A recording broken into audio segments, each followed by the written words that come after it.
और एक आदमी एसी में बैठ करके खाली ट्वीट करके वोट लेगा तो कोई देने वाला नहीं है। धूप में खड़ा हमने उन्हें भी नहीं देखा। क्या आजमगढ़ आए, क्या रामपुर गए? मैं उनसे पूछ सकता हूँ, उन्होंने क्या मदद की? दावा इतना महंगा पड़ा कि सरकार नहीं बन सकी।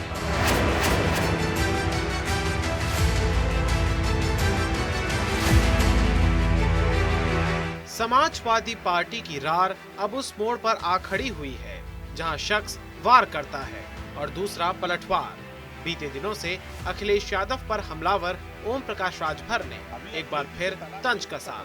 बसपा और कांग्रेस का उदाहरण देते हुए राजभर ने अखिलेश यादव की एसी वाली सियासत पर निशाना साध दिया। एसी से राजनीति करने पर कांग्रेस का हादसा देख लीजिए, 2 एमएलए बचे। एसी से राजनीति करने का बहुजन समाज पार्टी 1 एमएलए बचा। तो एसी से राजनीति कोई नहीं की जा सकती है। एक आदमी धरातल पे घूम रहा है, गांव-गांव उनके लोग घूम रहे हैं, और एक आदमी एसी में बैठ करके खाली ट्वीट करके वोट लेगा तो कोई देने वाला नहीं है। इस दौरान आजमगढ़ और रामपुर की हार के जख्मों को कुरेदना भी नहीं भूले राजभर। उन्होंने कह दिया कि परीक्षा से ठीक पहले पढ़ाई करने वाले कभी पास नहीं हो पाते।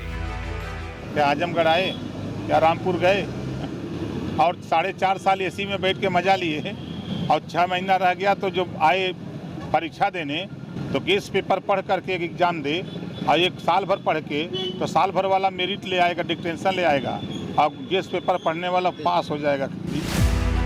अखिलेश यादव पर मुखर शिवपाल यादव और राजभर के बाद अब आजम खान ने भी एंट्री मार ली।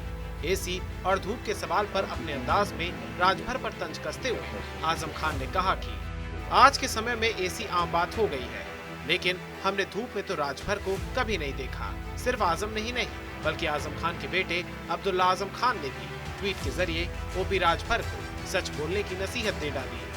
सवाल ओपी राजभर कहते हैं कि अखिलेश यादव एसी कमरे से नहीं निकलते। डायलॉग्स का आदान प्रदान हो रहा है, बल्कि एक तरफा हो रहा है। अखिलेश साहब एयर कंडीशन कोठी और कार से बाहर नहीं निकल रहे हैं। आज के ज़माने में एसी को बहुत मायूब चीज़ नहीं है, बहुत आम सी चीज़ हो गई है। इसके बावजूद भी मैंने जो कल कहा था वही आज कह रहा हूं कि ये कहने वालों को, या जिन साहब ने ये एतराज़ किया है, उनके एतराज़ का भी शुक्रिया। जाहिर है इसमें भी हमारे लिए एक सबक है, लेकिन धूप में खड़ा हमने उन्हें भी नहीं देखा, कहीं धूप में खड़ा नहीं देखा। अखिलेश यादव को चीफ मिनिस्टर बनाने का दावा करने वाले राजभर जी को ऐसा बोलने से पहले सोचना चाहिए था। आज वो दावा इतना महंगा पड़ा कि सरकार नहीं बन सकी। हमने कभी ये नहीं कहा कि हम किसी को चीफ मिनिस्टर बनाएंगे, लेकिन लोगों ने तो कहा हम चीफ मिनिस्टर बनाएंगे, और वो दावा इतना महंगा पड़ा कि सरकार नहीं बन सकी। तो हमें कम से कम अपनी जुबान और अपने तरीकों पर थोड़ा सा गौर करना चाहिए। राजभर जी को कुछ भी कहने से पहले सोचना चाहिए। समाजवादी पार्टी के चुनाव चिन्ह से ओम प्रकाश राजभर ने चुनाव लड़ा और जीता भी है, फिर भी ऐसी बयानबाजी क्यों? सियासी फैसला कुछ भी हो, तहजीब का दामन ना छोड़े। जरूरी नहीं है कि पत्थर मारने वाले के जवाब में भी पत्थर मारा जाए, कीचड़ फेंकने वाले के जवाब में कीचड़ फेंकी जाए, गंदगी फेंकने वाले के जवाब में गंदगी फेंकी जाए, क्योंकि फिर फर्क नहीं रह जाएगा। तो एक फर्क होना चाहिए मद्दे मुकाबिल से एक महज़्ज़ब सियासत करने वालों का। और मैं समझता हूँ चाहे मुलायम सिंह यादव साहब हों या अखिलेश यादव साहब हों, उनकी भाषा, उनका आचरण महज़्ज़ब तो है। हमें बहुत सी बातों पर उनसे एतराज़ और इख्तिलाफ हो सकता है, लेकिन उनकी तहज़ीब पर हम उंगली नहीं उठा सकते। उनके अंदाज़े गुफ्तगू पर, उनके जुमलों पर, उनके लफ्ज़ों पर हम उंगली नहीं उठा सकते। वो इतने महज़्ज़ब हैं। आजम खान ने ओपी राजभर के संघर्ष का आकलन करते हुए अल्पसंख्यक समाज को भी घेरा और कहा, हमने राजभर जी को मुसलमानों की मदद करते हुए भी नहीं देखा। इसके साथ ही उन्होंने कहा, हम तो इस इंतजार में हैं कि कोई आए और हमारे आंसू पोंछे।